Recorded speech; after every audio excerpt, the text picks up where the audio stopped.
बिस्मिल्लाहिर्रहमानिर्रहीम। अस्सलाम वालेकुम। मैं हूँ आपकी मेज़बान निदा आसिफ। नाज़रीन, जमात इस्लामी की अगर बात करें, जिस तरह से हमने देखा कराची के इशूज़ हों या मुल्क भर में जितनी भी बढ़ती हुई महंगाई के हवाले से हों, जमात इस्लामी सिर्फ फ़हरिस्त नज़र आती है।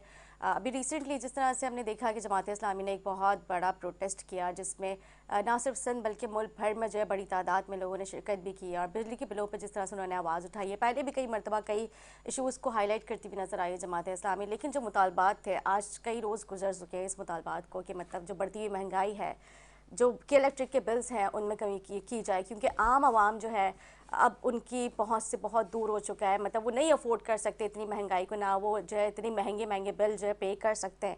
तो ये जो मुतालबात थे आज जो है 2-4 दिन हो चुके हैं इस बात को, तो इसके हवाले से मैं बात करना चाहूँगी कि जो मुतालबात जमात इस्लामी की जानिब से किए गए थे हुकूमत से या क्या इलेक्ट्रिक इंतज़ामिया से, तो क्या वो पूरे होते हुए नजर, किसी किस्म का कोई रिलीफ देने को जो है मिल बैठ के कोई इस पर फैसला किया गया। इस वाले इस प्रोग्राम में गुफ्तगू करते हमारे साथ मौजूद है जमात इस्लामी से मोहम्मद यूसुफ साहब, और MQ पाकिस्तान से हमारे साथ मौजूद है नादिर खिलजी साहब। MQ भी काफ़ी इस हवाले से जो है आवाज़ उठाती हुई नजर आई है, काफ़ी मरतबा प्रेस कॉन्फ्रेंस भी की है। खालिद मकबूल सिद्दीकी साहब जो है वो खुद भी इस चीज़ के ऊपर काफ़ी जो है गुस्से का उन्होंने इजहार किया। तो इस हवाले से गुफ्तगू करते हैं। पहले मैं चाहूँगी मोहम्मद यूसुफ साहब से हम बात करें। सर, कई रोज़ गुजर चुके हैं, अभी तक कोई रिजल्ट सामने नहीं नजर आया। आप क्या समझते हैं कि क्या ये आइंदा भी इसी तरह से मामला चलते रहेंगे या फिर इसके ऊपर कुछ एक्शन होता हुआ नजर आएगा? बिस्मिल्लाहिर्रहमानिर्रहीम। देखें, अभी तो एहतजाज का अमल जो है वो शुरू हुआ है और पूरे मुल्क के अंदर लोग इस वक्त बिलबिला रहे हैं।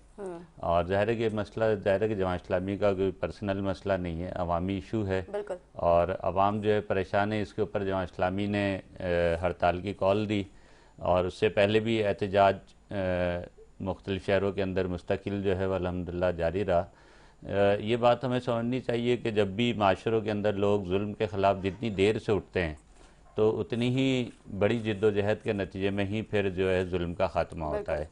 तो इस वक्त तो ज़ाहिर है कि जो जिस तरह का जुल्म है, ज़्यादती है कि मकान का किराया जितना है उससे कहीं ज़्यादा जो है बिजली का बिल आ रहा है। बिल्कुल ठीक अगर है। ये कहा जाए कि जिसकी आमदनी जो है 30 और 40 हज़ार रुपये है, उसके पास अगर बिजली का बिल जो है वो 30-40 हज़ार का आ रहा हो तो वो क्या करेगा। ऐसी कैफियत के अंदर बहरहाल आवाम ने अल्हम्दुलिल्लाह साथ दिया है। और आवाम के पास अब रास्ता भी क्या है? आवाम के पास रास्ता यही है कि वो एहतजाज करें, वो निकलें और अपने हक़ के लिए जद्दोजहद करें। जहाँ तक मसला है कि जी अब तक हुआ क्या है, तो ज़ाहिर है कि एक बात तो हम सबको अच्छी तरह समझ लेनी चाहिए कि हमारे हुक्मरानों के हाथ में तो कुछ भी नहीं है। यानी अभी भी आपने ख़ुद ख़बरें सुनी कि IMF से अप्रूवल के लिए जो है क्या इंतज़ार है, वहाँ प्रपोज़ल भेज दिया गया है। वहाँ से जब उनको अप्रूवल मिलेगी तो फिर वो कुछ आगे आवाम को रिलीफ दे सकेंगे। तो ये ठीक तो है। हमारी बैसियत कौम हमारे लिए कल बहुत ही अफसोसनाक अमर है कि हमारे मुल्क के फ़ैसले मुल्क के अंदर नहीं बैरून मुल्क होते हैं। ठीक। तो इंशाल्लाह, लेकिन ये दबाव, अवामी दबाव जो है बहुत बड़ा, अल्लाह की ताकत के बाद अवाम की ताकत ही सबसे बड़ी ताकत जो है तस्वुर की जाती है। और अवाम जिस तरह अब निकल रहे हैं, हुक्मरानों के पास कोई रास्ता नहीं है कि वो अवाम को रिलीफ दें। ठीक है। नादिर खिलजी साहब, आप क्या समझते हैं, क्योंकि मोहम्मद यूसुफ साहब ने भी काफ़ी अच्छी बात की है कि मतलब अल्लाह की ताकत के बाद जो आवाम की अगर अपनी वो आपस में यूनिटी कर ले तो वो उनकी भी बहुत बड़ी ताकत होती है। आप क्या समझते हैं कि जिस तरह से उन्होंने कहा कि हमारे जो मुल्क के अपने अंदरूनी फैसले होते हैं वो बैरून मुल्क किए जाते हैं, तो वो जब बैरून मुल्क की जो ताकतें होती हैं वो जो फैसला दिया जाएगा तो फिर उसी के ऊपर पाकिस्तान में भी इम्प्लीमेंटेशन, तो ऐसा है, इसमें कोई हकीकत है? बिस्मिल्लाहिर्रहमानिर्रहीम। बात तो बिल्कुल ऐसी है, बिल्कुल कि हमारे फैसले बाहर के मुल्कों में होते हैं, लेकिन मैं समझता हूँ कि उससे ज़्यादा अहम चीज़ ये है कि हम अपने फैसले खुद इसलिए नहीं करते हैं क्योंकि हमारे यहाँ पब्लिक और आवाम का इंटरेस्ट नहीं है, बल्कि हमारे यहाँ सेल्फ इंटरेस्ट है। ठीक। सेल्फ इंटरेस्ट की वजह से हमारे फैसले हम करने में, मतलब ऐसे फैसले करते हैं जिससे आवाम का फ़ायदा नहीं होता है। अब ये बिजली का मसला हम सब देख रहे हैं, हम भी एहतजाज किया, हमने फारूक सत्तार भाई ने भी हैदराबाद में बहुत बड़ा जलसा किया, वहाँ पे बहुत बड़ा एहतजाजी प्रोग्राम किया। खालिद मकबूल सिद्दीकी भाई ने यहाँ पे किया। हम इससे इससे ज़्यादा जो हमारा फोकस होता है वो होता है गवर्नमेंट के साथ टेक्निकल बुनियादों पे नेगोशिएशन का। ठीक। टेक्निकल से मतलब क्या है? टेक्निकल से मतलब ये है कि जैसे PTCL थी पहले, और PTCL जब अकेली थी तो आपको पता है कि 2-2 लाख रुपए लोग देते थे डिमांड नोट के। वो तो उस वक्त किया क्या गया मुशर्रफ साहब के ज़माने में कि बहुत सारी मोबाइल कंपनियों को परमिशन दी गई, और नतीजा ये निकला कि आज आपको जो पहले आपको कॉल रिसीव होती थी उसके भी आप पैसे देते थे, फिर अब आपको वो बाकायदा पैकेजेस देते हैं, और बच्चे जो है ना उन पैकेजेस की वजह से इंटरनेट भी यूज़ कर सकते हैं, व्हाट्सएप वगैरह सब चीज़ें यूज़ कर सकते हैं। तो वो क्यों हुआ? क्योंकि वो एक ये दुनिया का फॉर्मूला है, कंपटीशन क्रिएट की जाए, एक हेल्दी कंपटीशन क्रिएट किया जाए। कराची में, पाकिस्तान में इस चीज़ को नज़रअंदाज कर दिया जाता है, मोनोपलीज को क्रिएट कर दिया जाता है। जब आप मोनोपलीज को क्रिएट कर देंगे, चाहे वो हुकूमत के लेवल पे हो, चाहे वो इदारों के लेवल पे हो, तो आप मसाइल का हल कैसे करेंगे? आप लड़ते रहें उनसे, उनको उनकी क्या कहते हैं, कान पे जूं भी नहीं रींगती है। तो उनको पकड़ने का एक ज़्यादा मजबूत तरीका ये है कि उनको टेक्निकल बुनियाद पर पकड़ा जाए। हम एहतजाज भी पैरेलल में कर रहे हैं और हमारा भी बहुत बड़ा एहतजाज शुरू होने भी वाला है, लेकिन जो उसके साथ, जी बिल्कुल, महंगाई के खिलाफ, बिजली के मामले पे, लेकिन उसके साथ जो हम समझते हैं वो टेक्निकल बुनियाद पे इनसे लड़ना ये बहुत ज़रूरी है। मैं 1 मिनट थोड़ा आपका लूँगा। पाकिस्तान में बिजली का मसला जो है वो है क्या? बिजली क्यों ये मसला हल कर नहीं पा रहे? पाकिस्तान में आपने अक्सर सुना है पीपल्स पार्टी को भी कहते हुए, नून लीग को भी कहते हुए कि जी हमने तो बहुत बड़े बड़े वो प्लांट्स लगा दिए बिजली तैयार करने के, और पाकिस्तान में बिजली की कमी नहीं है। वाकई बिजली की कमी नहीं है। पाकिस्तान में बिजली की पैदावारी सलाहियत 40,000 मेगावाट है। हमारी डिमांड कितनी है? हमारी डिमांड है 31,000 मेगावाट। अच्छा, अगर आप सर्दियों में चले जाएं तो वो डिमांड हमारी 11-12 हज़ार पे आ जाती है। गर्मियों में 31,000 होती है, सर्दियों में 11-12 पे आ जाती है। जब आपकी प्रोडक्शन कैपेसिटी कितनी है? 41,000। आप 41 और इसका एवरेज लगा लें 21 बनता है। अच्छा, 31,000 आपको गर्मियों में चाहिए। आपका ट्रांसमिशन सिस्टम कितनी परमिशन देता है? ट्रांसमिशन सिस्टम के पास सिर्फ 21,000 मेगावाट ट्रांसमिट करने की सलाहियत है। तो आप 31,000 की डिमांड है, 21,000 आप दे रहे हैं, तो आप क्या करेंगे? आप लोड शेडिंग करेंगे गर्मी के अंदर। अच्छा, फिर दूसरा प्रॉब्लम क्या है? आप 40,000 मेगावाट बना रहे हैं, ये आपके पास सलाहियत है। आपने मुआहदे क्या किए हुए? मुआहदे तो आपको पता है यहाँ पे बंद कमरों में किए जाते हैं। जो मुआहदे किए गए हैं, जो अवाम दुश्मनी का सबसे बड़ा जो वजह है, जिसकी वजह से सबसे बड़ा जुल्म हो रहा है अवाम पे, वो मुआहदे हैं जो आईपीपी से किए गए। अब उनका नतीजा क्या निकला है उन आईपीपी से मुआहदों का? कि उनको आइडल कैपेसिटी दी जाती है। अगर आपकी रिक्वायरमेंट 31,000 है लेकिन आपकी ट्रांसमिशन सिर्फ 21,000 है, तो 41,000 में से आधी बिजली तो आप बनाएं तो बेकार है, आप ट्रांसमिट ही नहीं कर सकते। तो वो क्या होगा? आपको उनको गर्मियों में भी आपको उनको आइडल कैपेसिटी देनी है। वो आइडल कैपेसिटी आपको पता है इस वक्त 2300 अरब 2,300 अरब पे जा चुका है हमारा ये जो बिजली का पाइलअप होता है। अच्छा, वो मुशर्रफ साहब के जमाने में 100 अरब था। उसको हम हल करने का एक तरीका ये था कि हम अपने मुल्क में इंडस्ट्री लगाते, हमारे यहाँ कंजम्पशन डिमांड बढ़ती, ट्रांसमिशन को बेहतर करते। कुछ भी नहीं किया गया। जब आप कुछ नहीं करेंगे और फिर लोग बेचारे सारा वजन आप पब्लिक पे डाल देंगे, अवाम पे डाल देंगे। यार, आज लोग मोटरसाइकिल पे पेट्रोल डलवाते हुए आंसुओं से रो रहे हैं।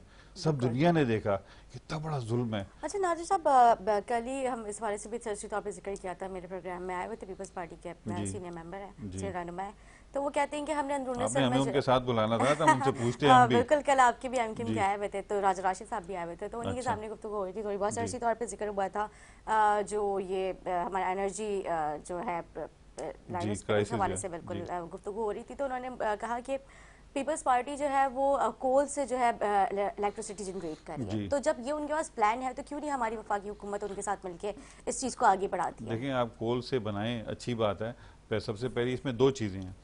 4,000 मेगावाट कोल के प्लांट लगे हुए हैं। अब वो थर पे अब शुरू हुआ है काम, जो थर से कोयला निकाला जा रहा है। पहले कोयला इंपोर्ट किया जा रहा था। जब आप इंपोर्ट करेंगे तो आपको जाहिर है महंगा पड़ेगा। इंटरनेशनल मार्केट से आप खरीद रहे हैं, आपको पास डॉलर नहीं है पहले ही देने को लिए, आप हर चीज़ का वजन पब्लिक पर डालते चले जाएंगे। लेकिन मैंने जो आपको प्रॉब्लम बताई है ना, वो प्रॉब्लम है डिमांड एंड सप्लाई के डिफरेंस की और उन आईपीपी से किए हुए एग्रीमेंट्स की। अच्छा, अब इसको आप कोयले से बना लें, इसको आप ऑयल से बना लें, किसी भी हाइडल से बना, किसी चीज़ से आप कर लें, आपका जो पूरा जो एक उसका कॉम्बिनेशन है, वो कॉम्बिनेशन आपका क्या आता है एंड में है कि आपकी रिक्वायरमेंट 20,000 है, बना रहे हैं, कैपेसिटी 40,000 है और 20,000 के पैसे आप उनको दे रहे हैं। वो पैसे कौन दे रहा है? अवाम दे रही है ना। अवाम बेचारी ये थोड़ी समझती है कि इन्होंने क्या जुल्म किया हुआ है। और ये जुल्म एक साल में नहीं किया गया, ये 93-94 से ये आईपीपीज लगना जब शुरू हुए थे, उस वक्त से ये जुल्म चल रहा है। और हमारे यहाँ तो नारे लगाए जाते हैं ना, नारे लगाए जाते हैं कि हमने इतनी कैपेसिटी बढ़ा दी, हमने इतने बिजली के प्लांट लगा दिए। उन नारों से आपका मेरा पेट नहीं भरता। उन नारों से अगर पेट भरने लग जाता तो फिर तो कोई मसला नहीं था, हम सब घर में बैठे होते। लेकिन उन नारों से कोई मसला हल नहीं होता, उनको टेक्निकली हल करना पड़ेगा। एमक्यूएम का फोकस टेक्निकल सोल्यूशन पे है, टेक्निकल सोल्यूशन पे नहीं जाएंगे आप इस मुल्क के मसाइल को हल नहीं कर सकते। इसलिए हम हमेशा, हमने अभी भी मुआहदा किया है गवर्नमेंट के साथ और उनको पाबंद किया है कराची इलेक्ट्रिक को, इस चीज पे पाबंद किया है कि कराची इलेक्ट्रिक अब अकेली सप्लाई नहीं होगी यहाँ पे कराची के अंदर, अब उसके साथ दूसरी कंपनियां भी आ सकेंगी। ये पहली दफा हुआ है और इसका सेहरा एमक्यूएम को जाता है कि उन्होंने ये मुआहदा इनको पाबंद कर दिया कि भाई अब आप और कंपनीज को भी इनवाइट करें ताकि यहाँ पे कंपटीशन का माहौल क्रिएट हो ना। आपके सामने मैं तो इनके बिजली वालों से बहुत लड़ता हूँ गुलिस्तान जोहर के अंदर, राबिया सिटी के अंदर 12-12, 13-13 घंटे की लोड शेडिंग है। अभी तो आजकल अल्लाह ताला ने रहम किया, ये अल्लाह ही रहम करता है इस मुल्क पे, और कोई रहम नहीं करता, अल्लाह ही चला रहा है इस मुल्क को, अल्लाह का रहम हो रहा है जो गर्मी कम हुई है, बादल हैं थोड़े, वरना इंतहाई 40 डिग्री के टेम्परेचर पे 12-13 घंटे की लोड शेडिंग चल रही थी। आप मुझे बताएं हमारे बच्चे, औरतें, बूढ़े क्या करेंगे? कुछ नहीं कर सकते, बेबस हैं, बेबस हैं बिल्कुल। वहां पे आगे आप चले जाएं, कहीं चले जाएं आप, पूरे कराची का हाल यही है कि 10-10 घंटे, 12-12 घंटे लोड शेडिंग। क्यों है ये लोड शेडिंग? मैंने आपको अभी उसकी रीजन बताई, आपकी कैपेसिटी, ट्रांसमिशन कैपेसिटी ही नहीं है। तो ये बहुत सारे मसाइल हैं, इन मसाइल का नेट शेल ये निकल रहा है जो इस वक्त आपके सामने आया हुआ है। उस नेट शेल को हल करने के लिए टेक्निकली चीजों को ठीक करना पड़ेगा। कब करेंगे? मतलब टेक्निकली हम काफी टाइम से सुनते हुए आ रहे हैं, कई साल गुजर चुके हैं कि अब ठीक होने जा रही है, अब ठीक होने जा रही है, लेकिन फिर से हम वहीं के, बल्कि उससे और पीछे की तरफ जाए जा रहे हैं। देखें, आप जब तक right man eight right point नहीं लगाएंगे ना, सही जगह पे सही आदमी नहीं होगा तो सोल्यूशन नहीं निकलेगा। एक छोटी सी मिसाल मैं आपको दूं, सैयद सरदार अली शाह एजुकेशन के मिनिस्टर हैं, अब तो खत्म हो गए, अभी एजुकेशन के मिनिस्टर थे। अब पीपल्स पार्टी का नुमाइंदा नहीं है, सिर्फ मैं फैक्ट्स बता रहा हूँ, कोई तबसरा नहीं कर रहा। उन्होंने बीए किया हुआ है। अच्छा, बीए कौन करता है? आप हम सब जानते हैं बीए कौन करता है। बीए वो करते हैं बस ग्रेजुएशन करनी है, वो बीए कर लेता है, ठीक है, ऐसा ही है ना। उन्होंने बीए किया हुआ है और वो एजुकेशन एंड लिटरेसी के मिनिस्टर हैं।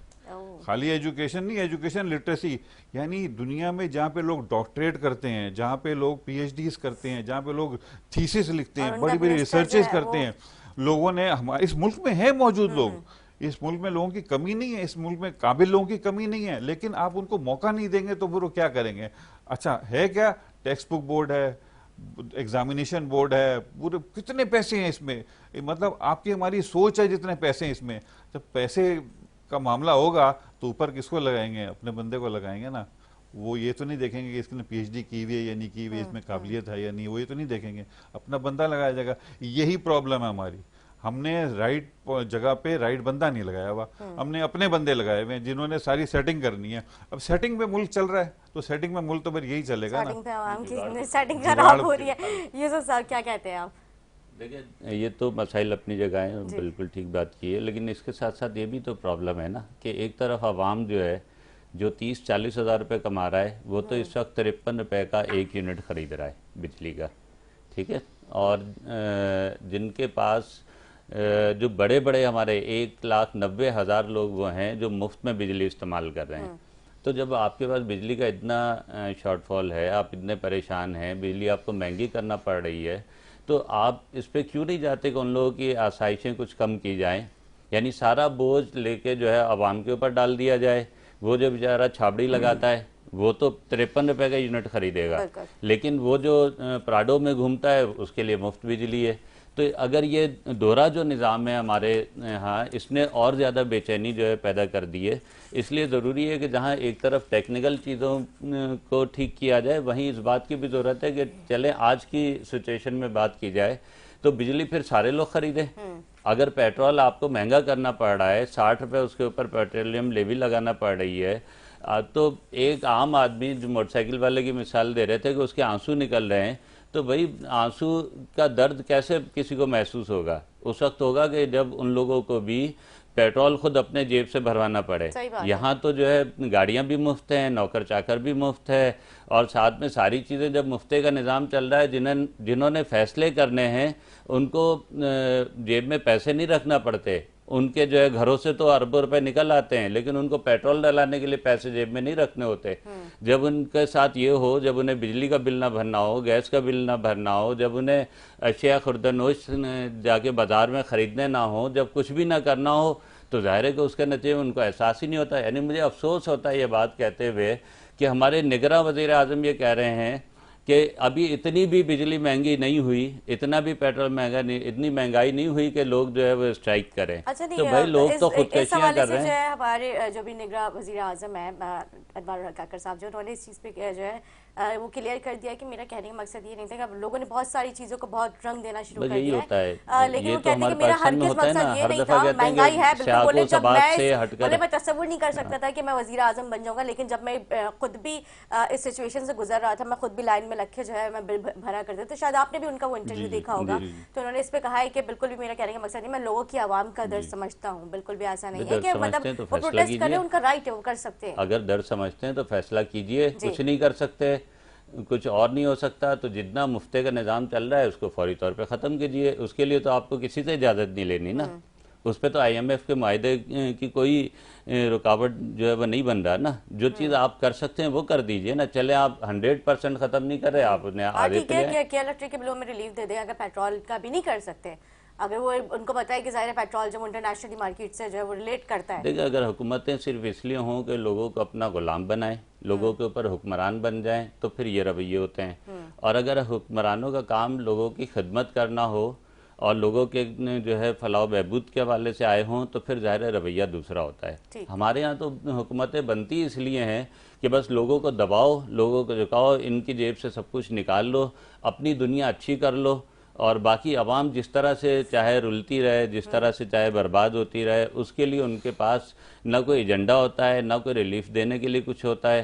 मैंने बताया ना, हर आने वाला वक्त एक आम आदमी के लिए मुश्किल से मुश्किल तर होता जी चला जा रहा है। जी यानी जिस मुल्क के अंदर रोटी जो है 30 और 35 रुपए की अब मिल रही हो, और गरीब आदमी कैसे गुजारा करेगा।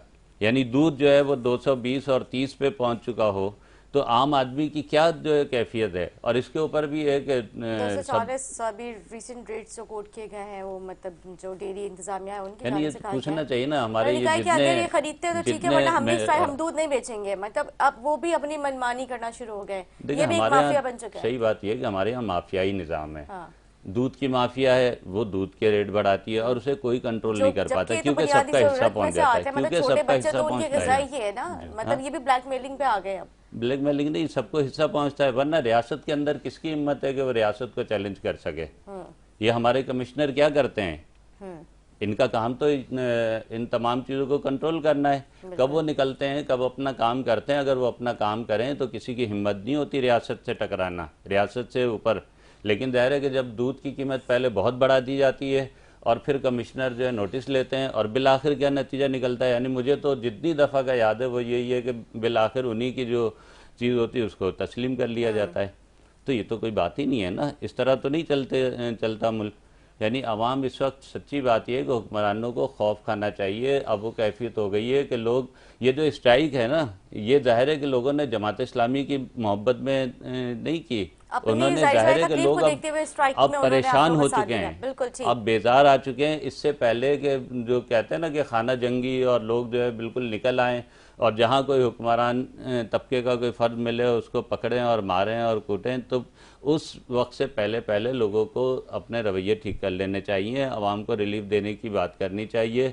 अब तक ज़ाहिर है कि क्यों नहीं रिलीफ मिल पा रहा, ये तो हमारे हुक्मरानों को सोचना चाहिए ना। आपसे सवाल किया था कि आज 2-3 दिन गुजर चुके हैं, तो क्यों ज़ाहिर 2-3 दिन में तो ये मसले हल नहीं होंगे ना। बात ये कि अगर हमें ही कटहरे में खड़ा कर दिया जाए कि जी आप बताएं 3 दिन एहतजाज करने के नतीजे में क्यों जो है चीज़ें ठीक नहीं हो रही, तो असल में तो कटहरे में उन हुक्मरानों को खड़ा करना चाहिए जो हुकूमतें करते रहे, जो पैसा बनाते रहे, जिनके घरों से पैसे निकल रहे हैं।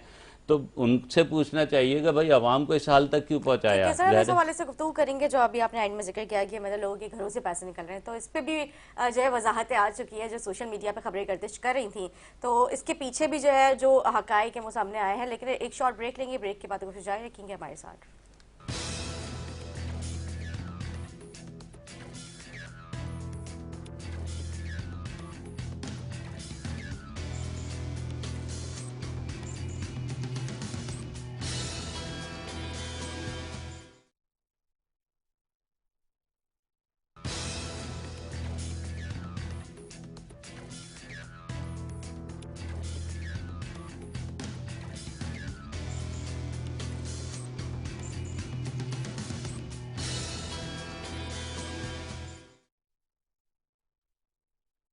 जिस तरह हाथ से बांध दिए, तो भी बात अब की दुनिया जा ने रही हाथ थी बांध कि दिए, इन्होंने पाँव बांध दिए। बिल्कुल बात कर रहे थे हम लोग जिस तरह से ब्रेक से पहले कि कुछ लोगों के घरों से जो है वो पैसे निकले काफ़ी बड़ी तादाद में। तो आप क्या समझते हैं, मतलब क्योंकि जिस तरह से हमने देखा कि अगर आप पीपल्स पार्टी की तरफ आपका इशारा है तो पीपल्स पार्टी की जो जिन जिन लोगों के खिलाफ जो सोशल मीडिया पे बातें की जा रही थी उन्होंने इस चीज़ की वजाहत की है कि ऐसा कुछ भी नहीं है और हम कोर्ट में जाएंगे, हम भी जो है कोर्ट का रास्ता अपनाएंगे। और जिन्होंने हमारे खिलाफ सोशल मीडिया का जो है गलत इस्तेमाल करते हुए जिन तंजीमों में ने जो है हमारे खिलाफ जो इस तरह की सोशल मीडिया पे कैंपेन्स चलाई हैं, हम उनको भी जो है कोर्ट में घसीटेंगे, डेफेमेशन फाइल करेंगे। तो आपका इशारा किसकी तरफ था? पीपल्स पार्टी की तरफ ही था। ज़ाहिर नाम जिनके आ रहे हैं उन्हीं के नाम है, बिल्कुल और वाज़ेह वो नाम कहते आ हैं कि रहे इसमें हैं। जमात इस्लामी सर अगर फहरिस्त वो है, जमात इस्लामी जो है इसमें नाम, इन्वॉल्व है हमारे खिलाफ जो खबरें अच्छा दर्ज अगर करवाने में। कुछ भी नहीं है तो कोर्टों में क्या लेने जाएंगे? हाँ ज़ाहिर है कि जो चीज़ें निकल रही हैं वो साफ नज़र आ रही हैं। और जी दूसरा मेरा ख्याल है कि ज़ाहिर है कि एहतसाब का अगर कोई अमल चल रहा है तो उसे शफाफ अंदाज के अंदर चलना चाहिए और ये कहीं दरमियान में ज़िग-ज़ैग होके ख़त्म नहीं हो जाना चाहिए, बल्कि इसको अपने मंतकी अंजाम तक पहुंचना चाहिए। और ज़ाहिर है कि अगर आज मुल्क जिस बदहाली के अंदर है, जो महंगाई के चीज़ें हैं, इसके अंदर ये सारी करप्शन तो शामिल है ना। अगर ये करप्शन ना हो, इस तरह से मुल्क को ना लूटा जाए तो मुल्क इस सतह पे पहुंचता भी नहीं। आज अगर जो है वो पूरी मईशत बर्बाद है तो बर्बादी की वजह तो यही नहीं कि अगर एक एक वज़ीर जो है अरबों रुपए जो है वो उसके घर से निकल रहे हैं तो उसके बाद फिर मुल्क का तो अल्लाह ही हाफिज़ है, फिर यही होना है, तबाही बर्बादी, आवाम इसी तरह रुलती रहेगी। तो जिस मुल्क के अंदर यह हालत हो कि कोरोना के ज़माने के अंदर भी आने वाला जो इमदाद है वो भी मार्केटों के अंदर अगर बिकती हो, वो भी अगर औताकों से निकलती हो, तो उसके बाद ये कोई हैरत की बात थोड़ी है कि कहीं से अरबों रुपए, कहीं 95 अरब और कहीं से कोई और, कहीं से डॉलर, करेंसियाँ सब कुछ निकल रही हों। तो ये तो ज़ाहिर है कि सवालिया निशान है। बजाय कि अपने करतूतों पे शर्मिंदा होने के कोर्ट जाने का है। कोर्ट तो ज़ाहिर है कि अगर किसी ने पकड़ा है तो ज़ाहिर है कि कोर्ट तो खुद आपको लेके जाएंगे, आप क्या जाएंगे कोर्ट। ठीक है नादिर खिलजी साहब, ये तो किसी से ढकी छुपी चीज़ें नहीं है, हम तो कैलकुलेशन के साथ बता सकते हैं ना। मैंने तो कहा हम तो टेक्निकल काम करते हैं। मैं आपको एक मिसाल दूं कि 300 अरब में मुस्तफा कमाल ने, एमकेएम ने 32 बनाए थे, मैं 30 कहता हूँ फॉर आर्गुमेंट से, 30 वो बनाए थे अंडरपास और फ्लाईओवर। ठीक है। अच्छा आप देखें कि सिंध गवर्नमेंट को कितने पैसे मिलते हैं, 1200 अरब रुपया एक साल में मिलता है। एक साल में, मैं 300 अरब की बात की है, 30 का, एक साल में 1200 अरब मिलते हैं। इन्होंने 15 साल हुकूमत की है, कितने पैसे बन गए एक हिसाब से? 18,000 अरब रुपया जी। 18,000 अरब। अगर 300 से 30 बने तो 18,000 से कितने बनने चाहिए थे? 1800। अच्छा हम कहते हैं चलो आप उसका 10% लगा लो, 10% 180 होता है। 180 क्या फ्लाईओवर अंडरपास इस पूरे सिंध में बने हैं? नहीं बने, नहीं बने हैं ना। अच्छा उसका भी आप 10% निकालें, यानी 18,000 का 1% कर लें, 18 बने हैं, शायद 18 आप गिन लें। यानी इसका मतलब ये है कि कैपेसिटी क्या थी? कैपेसिटी थी 300 में 30 की, इन्होंने उसका 1% किया, तो 99% पैसा कहाँ गया? ये मैंने आपको कैलकुलेशन बता दी। एक जरा सी आपकी इजाजत से मैं जाऊंगा कि बिजली के मामले पे थोड़ी सी बात, जो सोल्यूशन है ना, इसका एक सोल्यूशन जो है वो तो ये है कि भाई इसकी डिमांड बढ़ाई जाए, इसकी कैपेसिटी चार्जेस वगैरह का सिलसिला खत्म किया जाए। वो तो बहुत लंबा काम है, इनके बस का नहीं है। अच्छा वो अल्लाह करे को अच्छी गवर्नमेंट आए, इंशाल्लाह अल्लाह ताला हमें मौका दिया तो जिस तरह पहले काम हुआ था उस तरह काम होगा दोबारा। लेकिन इस वक्त जो काम ये कर सकते हैं, जैसे एक तो यूसुफ भाई ने जैसे बोला कि भाई जो लोग मुफ्त की चीजें ले रहे हैं उनकी चीजें बंद की जाए। अच्छा इससे कोई कहते हैं नहीं कोई फर्क नहीं पड़ेगा, चलो ना फर्क पड़े, या किसी गरीब के ऊपर आप किसी का तमाशा तो कम से कम उसको उसके दुख तो थोड़े दुखे लगे ना यार। चलो ये मुफ्त की नहीं ले रहे, अभी तो आप उसका मजाक उड़ा रहे हैं मुफ्त की लेके बिजली। दूसरी बात ये है कि हमारे यहाँ लॉसेस बहुत सारे हैं, ट्रांसमिशन के लॉसेस हैं, और जो लॉसेस हैं इन लॉसेस पे काम हो सकता है। डिस्ट्रीब्यूशन के जो लॉसेस हैं उसके अलावा जो इनके अपने अमले मिले हुए होते हैं आगे कुंडों के अंदर, और जो फ्री में बिजली जा रही होती है, जिसके पैसे ये लोग खा रहे होते हैं, उसके पैसे भी तो आवाम दे रही होती है ना। एक यूनिट भी कहीं पे जा रहा है वो तो इनके मीटर में तो आ रहा है। अब वो कह रहे हैं जी मीटर में आ रहा है, हमें तो, हमारी तो बिजली लगी है, हम तो पैसे लेंगे। भाई वो लगी है, जिसने खर्च किया, जिसने चोरी की है उसको पकड़ो, उसको नहीं पकड़ेंगे। क्यों नहीं पकड़ेंगे? सवाल है ना, ये क्यों नहीं पकड़ेंगे? इसलिए नहीं पकड़ेंगे, उसमें इनके अपने लोग इन्वॉल्व होते हैं। इदारों के अपने लोग इन्वॉल्व होते हैं, अगर उसको पकड़ने जाएंगे तो इनके अपने लोग फंसते हैं, तो ये उनको नहीं पकड़ते। अच्छा, इसका वजन किस पे पड़ रहा है? आवाम पे पड़ रहा है।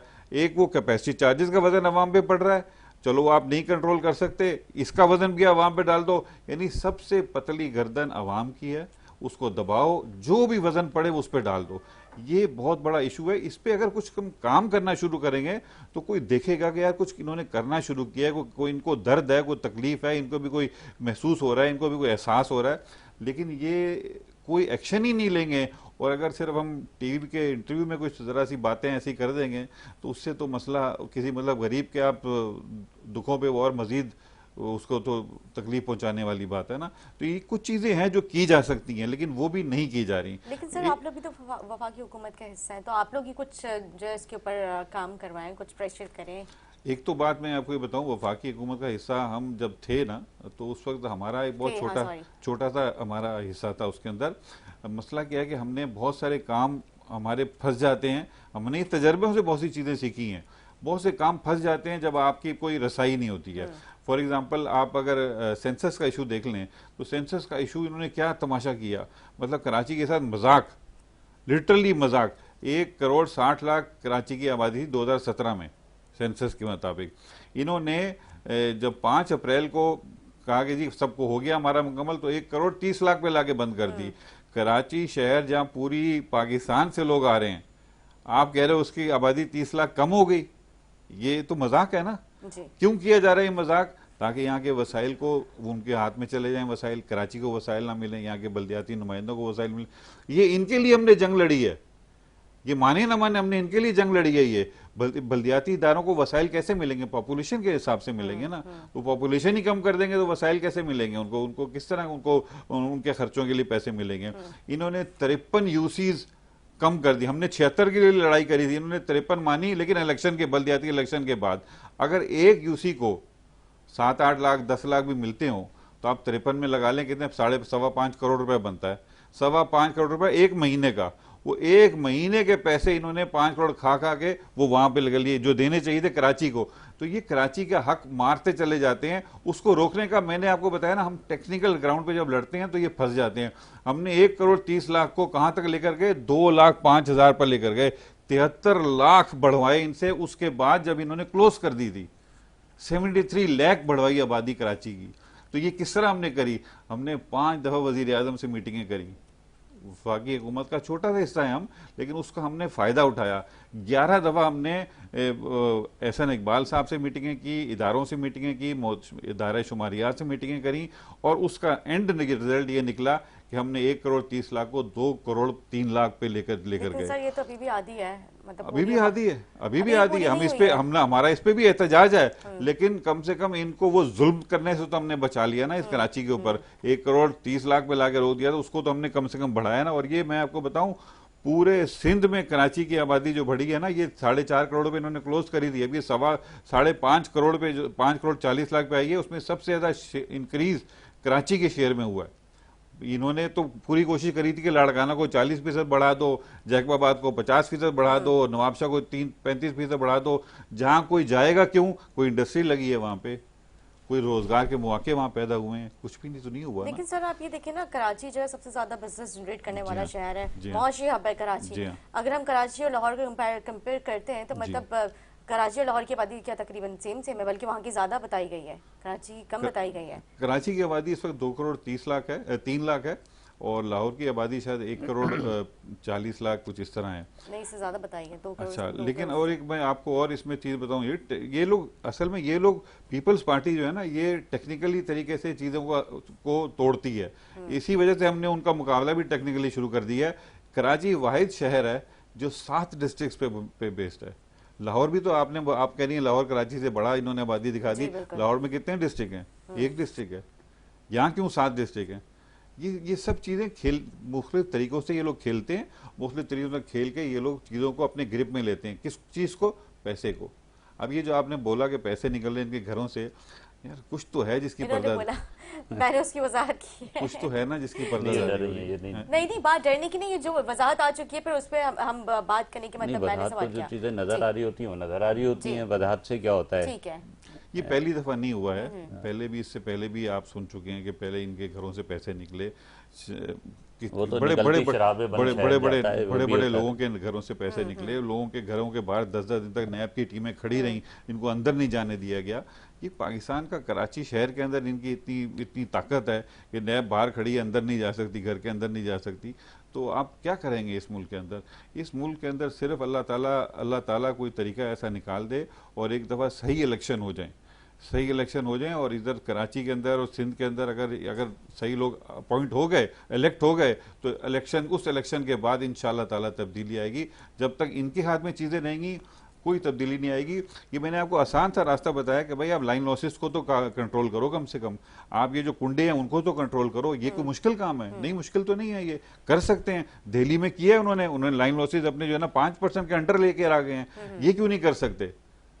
ये 800 बसें लेकर आए, इतना तमाशा लगाया इन्होंने, इतना इश्तिहारबाजी करी, ये पिंक बस है, ये फलानी है, ये फलानी है। 3 करोड़ का शहर है दिल्ली, 8000 बसें हैं गवर्नमेंट की वहां चलती हैं। लेडीज के लिए किराया जीरो है, जीरो किराया। कोई भी हमारी माँ बहन जाती है अगर बस पे सफर करती है, उससे कोई किराया नहीं लिया जाता। हमारे यहाँ क्या लूट मार लगी हुई है, थोड़ा सा काम करते हैं उसका इश्तिहारबाजी करते हैं। आप क्या टीवी के अंदर आप देख लें कितने इश्तिहार चलते हैं सिंध गवर्नमेंट के, कितने, हर दूसरा एक के भी। जब आखिरी दिनों में इन्होंने आपको तो जाहिर सी बात है भरपूर किसी की पब्लिसिटी चाहिए होती है ना। पब्लिसिटी भाई, ये किसके पैसे से आप पब्लिसिटी कर रहे हो? ट्रांसपोर्ट जो है वो एक बहुत बड़ा मसला था, वो चले अल्लाह अल्लाह करके वो ठीक हुआ। लेकिन अगर हम कराची की ट्रैक्स की बात करते हैं, सड़कों की बात करते हैं, उसका बहुत बुरा हाल है। अभी जो इस्लामिया कॉलेज उसके सामने वाले जो रोड है उसके भी काफी ज्यादा वो मामला चल रहे हैं कि मतलब वो बनवाया था, फिर उसके इतने बड़े बड़े उसमें जो खड्डे पड़ चुके हैं, आवाम वहां से गुजर रही है, कई घंटे वहां पे ट्रैफिक जैम रहता है। मतलब एक जाहिर सी बात है, एक स्ट्रेस होता है महंगाई का, पेट्रोल का, घरेलू मामला, और फिर जब ट्रैफिक का जो है वो कई घंटे ट्रैफिक में फंसना पड़ता है, तो जाहिर है मेंटली लोग जो है वो डिप्रेस होने लगे ना, फिर घरों पर जाके उनकी अपनी घर वालों से भी इन्होंने वो तरीका अपनाया हुआ है कि इस कदर लोगों को तकलीफ दो, इस कदर तकलीफ दो कि जब थोड़ी सी भी राहत देते हैं ना तो लोग बिल्कुल ऐसा महसूस करते हैं जैसे पता नहीं क्या मिल गया। अभी आप जैसा इंसान जो इतनी नजर रखता है पॉलिटिक्स के ऊपर, आप कह रही हैं कि चलो थोड़ा बहुत तो कुछ किया ना, इन्होंने 800 बसें दी, इन्होंने कुछ तो लोगों को रिलीफ मिला। इतना तो नजर भी आ रहा है। ये 10% है उसका, जो इनको करना चाहिए उसका 10% है। 10% करने पे लोगों ने जो है ना शुक्राने के नफल अदा करें। तो इसलिए क्योंकि आपने उनको इतनी तकलीफ दी कि वो बेचारे जो है ना बिल्कुल मतलब मरने लगे थे, तो उन्होंने कहा चलो कुछ सांसें तो हमें मिल गई। तो ये जुल्म की इंतहा है। इस जुल्म की इंतहा को ख़त्म करने के लिए डेमोक्रेसी के अंदर वाहिद तरीका है कि बिल्कुल फेयर इलेक्शन किए जाएं। ये जो हमारे यहाँ हर दफ़ा जो ड्रामाबाजी की जाती है, अभी बल्दियात में क्या किया इन्होंने, 3 दिन तक फुटपाथों पे ठप्पे लगते रहे। ये क्या मजाक नहीं है? इस शहर के, कराची शहर के अंदर 3 दिन तक फुटपाथों पे ठप्पे लगते हैं, लोगों ने तस्वीरें चलाई हैं उसकी। तो खुलेआम सब कुछ हो रहा है। मैंने खुद बल्दिया टाउन में इनके लोगों को, जब हमारा इलेक्शन हो रहा था 2 साल पहले ज़िमनी इलेक्शन, जब मंदो खेल साहब वहां से उनको जिता दिया गया था, तो मैं खुद दो पोलिंग सेंटर्स पे मैंने इनके लोगों को अंदर घुसने से रोका, खुद आगे खड़े होके। और वहां के हाँ जी, पीपल्स पार्टी के बड़े बड़े नामों की मैं बात कर रहा हूँ, वो अंदर घुसने की कोशिश कर रहे थे। और मैंने उनको, रेंजर वाले को बोला कि भाई इसको रोको, ये क्यों अंदर जा रहा है? और वहां के जो पख्तून बरादरी थी उसने मेरे साथ हाथ पकड़ के मेरा हाथ ऊपर किया कि नहीं हम इसके साथ हैं, इसको अंदर नहीं जाने दो। ये हाल है। लोग तो आसरा ढूंढ रहे हैं, लोग सहारा ढूंढ रहे हैं, और इंशाअल्लाह ताला सहारा है, यहाँ पे मौजूद है सहारा, ऐसी बात नहीं है सहारा नहीं है लोगों का। लेकिन इन्होंने इस वक्त ताकत का गलत इस्तेमाल करके लोगों को दबा दिया है, लोगों की गर्दन पे पांव रखा हुआ है, लोगों के सांस रोक दिया है, लोगों का पेट बंद कर दिया है, लोगों को खाने को नहीं दिया जाता। 180 रुपए किलो आटा है इस वक्त, आप अंदाजा लगाएं। मैंने सुबह आ रहा था, मैंने किसी को, एक औरत आई, वो गाड़ी चला रहे आती, मैंने 50 रुपए निकाल के दे दिए। मैंने अपने तौर पर बड़ी आत्मतय की, उसको लात मारी, 50 रुपए दे रहा हूँ। कहती है कि बेटा इससे तो 1 किलो आटा भी नहीं आएगा। बिल्कुल ठीक कह रहे हैं। एकदम स्ट्राइक किया। ज़ाहिर है जब महंगाई इतनी बढ़ चुकी है तो कैसे 50 रुपए में, मतलब वो क्या ले सकती है? आप मुझे बताएं, कुछ भी नहीं आता 50 लेकिन ये जो गुफ्तगू है बड़ी अच्छी गुफ्तगू कर रहे हैं, मुझे लग नहीं रहा कि एमकेएम से ताल्लुक है।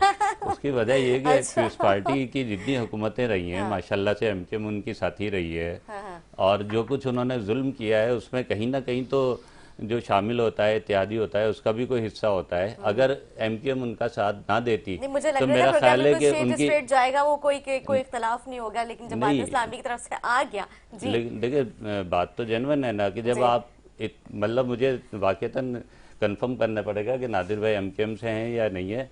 बात यह है कि जो एमकेएम जब उनके साथ रही है, पीडीएम की हुकूमत के अंदर शामिल रही है, इमरान खान साहब ने जब कराची की आबादी के ऊपर पहला वार किया तो उस वक्त भी एमकेएम उनके साथ थी।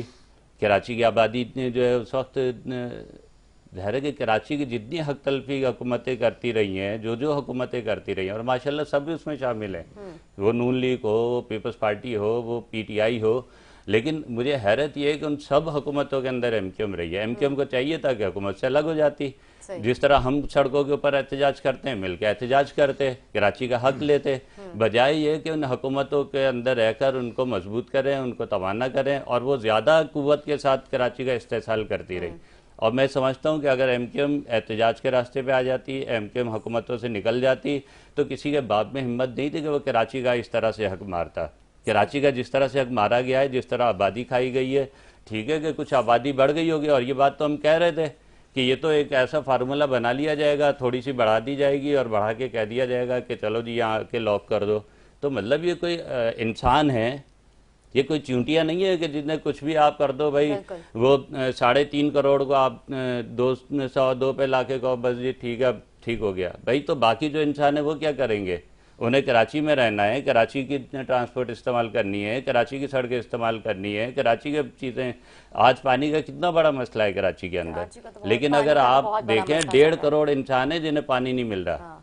लेकिन मसला ये है कि हमें तो गिना ही 2-2.25 करोड़ गया है, और इसके ऊपर जाहिर है कि एमक्यूएम भी कह रही है कि जी हमने टेक्निकल बुनियाद के ऊपर जो है वो कर लिया और अब हमने थोड़ी सी इतनी बढ़वा दी। बात यह कि हमें तो जो एक एक इंसान को गिना जाना चाहिए, यहाँ पे उसकी गिनती पूरी होनी चाहिए। अगर हम इसके ऊपर मुतमईन हो जाएं कि चलें जी थोड़ी सी बढ़ गई, तो थोड़ी सी तो बढ़ाने के लिए वो हमेशा तैयार रहते हैं। चलो जी आपको खुश कर देंगे, आप हमारे इत्यादी हैं, इत्यादियों के नाम के ऊपर इतनी आबादी थोड़ी सी बढ़ा देते हैं। और जो खाई है वो कितनी है, मतलब ये भी तो आप देखें ना, यानी जो आबादी हमारी खाई गई है वो कितनी बड़ी आबादी है। और अगर ये दो हुकूमतों के तो आए नहीं है, 2 हुकूमतों ने मुस्तकिल ये काम किया, पीटीआई ने भी यही किया और फिर इसके बाद पीडीएम हुकूमत ने भी ये किया। और अफसोस के साथ ये कि एमक्यूएम दोनों की इत्तेहादी थी। तो कराची के साथ अगर ऐसा होगा और कराची के नाम के ऊपर सियासत करने वाले वो जो है इसके ऊपर इतने मुतमईन हो कि हमने टेक्निकल बुनियाद पे इतनी आबादी बढ़वा ली और इसकी खुशी का इजहार करें, तो मेरा ख्याल है ये खुशी की बात तो नहीं है। ये तो अभी भी ऐसी चीज़ है कि जिसके ऊपर इनको भरपूर जो है एहतजाज करना चाहिए। यानी अगर आप कराची को बनाना, वरना कोई रास्ता नहीं है। आपका रास्ता क्या है? सही कुछ नहीं है। जमहूरी माशरों के अंदर एहतजाज रास्ता होता है, उसको रास्ते को इस्तेमाल करना चाहिए। और मेरा ख्याल है कि हम एमक्यूएम तो टेक्निकल खेल खेलती रही, क्योंकि ज़ाहिर है कि मसाइल थे ना, हुकूमत में भी रहना है, हुकूमत भी नहीं छोड़नी। कराची बर्बाद होता है, कराची की आबादी कम होती है, होती रहे, वो होती रही, थोड़ी सी बढ़ा दी, यानी जितना शेयर इनका हुकूमत में था उतनी आबादी बढ़ा के उन्हें खामोश करा के बिठा दिया। तो मतलब अब आप देखें ना, अगर हमारी आबादी 3.5 करोड़ कर दी जाए तो हमारी कौमी असम्बली की नशिस्तें कितनी हो जाएंगी, हमारी सूबाई असम्बली की नशिस्तें कितनी हो जाएंगी। ये जो वडेरे आज कराची के ऊपर मुसल्लत हैं, कराची को लूट लूट के आज उनके पैसे जो निकल रहे हैं, तो आप मुझे बताएंगे क्या सूरत हाल होगी? क्या वज़ीर आला फिर कराची से नहीं आ सकता? देखिए मसला ये है कि इनके भी जो तहफ़्फ़ुज़ात हैं वो अपनी जगह पे सही है। आपकी बात सही, अपनी जगह पे सही है। देखें एक चीज़ समझनी चाहिए हमें, कायद आज़म ने जब पाकिस्तान बनाया था ना, तो वो जितना पाकिस्तान चाहते थे उतना पाकिस्तान नहीं उनको मिला था, लेकिन उन्होंने उसको एक्सेप्ट किया जो मिल रहा था। आज फ़लस्तीन के बहुत से बड़े बड़े लीडर आए, यासिर अरफात आए, सब आए, उन्होंने जो मांगा उन्होंने कहा नहीं हमको इससे कम नहीं हम मानेंगे। नतीजे का निकला आज तक वो बेचारे उनके लोग जुल्म सह रहे हैं। कायद आज़म ने क्या दानिशमंदी करी, उन्होंने कहा कि ठीक है मुझे ये पूरा नहीं दे रहे ना, इतना 75% दे रहे हो, मैं 75% ले लेता हूँ। यानी इंसान के अंदर ये विजडम होनी चाहिए कि वो उसको ये पता हो कि मुझे कहाँ पे आके अपना रुक जाना है। हम कोई पीपल्स पार्टी की गवर्नमेंट के इत्तेहादी नहीं है, नंबर 1, तो ये करेक्शन में कर दूं। हम पीडीएम की गवर्नमेंट के मरकज में वफाक में इत्तेहादी थे, हमारा छोटा सा उसमें शेयर था उनकी गवर्नमेंट के अंदर। उससे हमने फायदा जो उठाया, उस फायदे का नतीजा ये कि हमने 1 करोड़ 30 लाख को 2 करोड़ 3 लाख पे लेकर गए, जो कि 98% उन्होंने क्लोज कर दी थी। आपको ये याद रखना चाहिए। 1 करोड़ 30 तो कभी नहीं आई। 1 करोड़ 30 लाख 1 करोड़ 30 नहीं थी, 160 से शुरू हुए थे, मुझे बात करने थे, 160 से शुरू हुए थे, और हम ये बात कह रहे थे कि एमकेएम के साथ मिलकर 1.25 पे क्लोज हो जाएगी। 1 करोड़ 60 लाख 2017 का सेंसस था, मैंने पहले बताया, ये कोई नई बात नहीं बता रहे। 1 करोड़ 30 लाख इन्होंने 5 अप्रैल को क्लोज कर दी थी, 98% हमने कर लिया, और ये इतनी आई है, जिसमें इन्होंने काफी बिल्डिंगें छोड़ दी, इन्होंने बहुत से इलाके छोड़ दिए, सब कुछ छोड़ दिया। हमने उसके बाद पे दर पे वफाक में जाके मीटिंग्स करी, उनको समझाया, उनको डॉक्यूमेंट्री प्रूफ दिए। वो प्रूफ देने के बाद उन्होंने हमारी बात मानी, और उन्होंने यहाँ पे आके 5 दफा 5 दिन करके 8 दफा एक्सटेंशन की है हमने इसमें। भाई आधी आबादी भी तो खा गए ना, उसको भी तो कहीं कंसीडर करें। मीटिंगों से क्या होता है, बात आधी आबादी आपकी खा गए, आपका नाम मीटिंग कर रहे थे। इस्लामी है और बात जो है ना दूसरे को करने नहीं है, तो फिर नाम बदल ले अपना। ठीक है। अच्छा, बात तो आप ही ज्यादा कर रहे हैं। मैं तो ये कह रहा हूँ कराची की आधी आबादी खा गए, मैं बता रहा हूँ, आधी आबादी जाया हो गई, और आप कह रहे हैं कि जी हम मीटिंगें करते रहे। अरे भाई एमकेएम क्या मीटिंगें करने के लिए? आपने क्या कर लिया? आप तो कुछ भी नहीं कर सके, सड़कों में खड़े रहे, सड़कों में खड़े रहे ना, तो हमने किया ना, करके दिखाया ना लोगों को। क्या किया? आपने बैनर लगा दिए जगह जगह जाके। अगर 20 लाख आबादी बढ़वानी होती तो हमारी बात भी मान लेते। आधी आबादी जो गायब कर दी गई है वो पूरी कैसे होगी, कब होगी?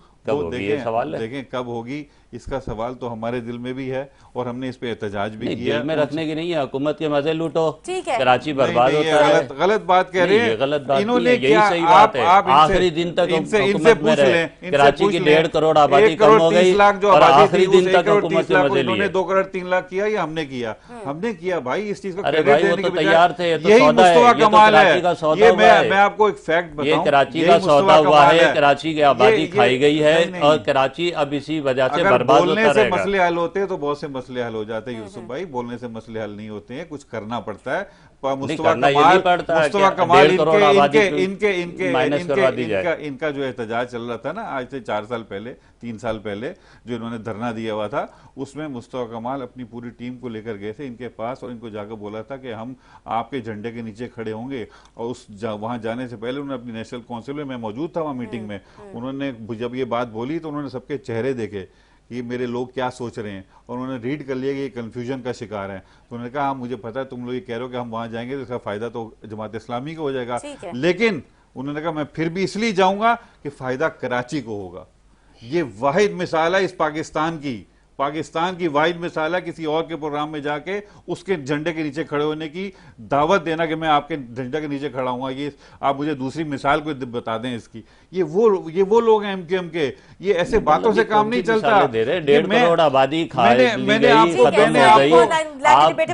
मिसाल दी है। उस वक्त तो सारी पार्टियां आई थी जब हम सूबाई असेंबली के बाहर 29 दिन तक बैठे रहे, अलावा बैनर लगाने के कुछ कर नहीं सके। और अब हमें कह रहे हैं हम अगर हुकूमत करके दिखाया, हुकूमत में होते, हुकूमत का हिस्सा होते तो इससे कहीं ज्यादा कराची को लेके देते। नहीं है तो फिर इसमें हमारा क्या कसूर है? आपने रहते हुए कराची में रहते हुए बिजली के हवाले से देखें, मैंने आपको टेक्निकल सॉल्यूशंस भी बताए, और मैंने अपने पार्टी का भी बताया कि हम बड़ा एहतजाज करेंगे, और इंशाल्लाह ताला नहीं कब करेंगे। हुकूमतों में रहते हैं, कराची के लोग बिजली महंगी खरीदते रहते हैं। 2 एहतजाज हो चुके हैं, हैदराबाद में बड़ा एहतजाज हुआ है, और अब कराची में भी जल्द ऐलान होगा। देखिए हमारा तरीका ये नहीं है कि खाली बैनर लगाना, पूरे कराची की सड़कों को भर देना, ये हमारा फॉर्मूला नहीं है ना। हमारे पास पैसे हैं, इनके पास पैसे कहां से आ रहे हैं हमें नहीं पता।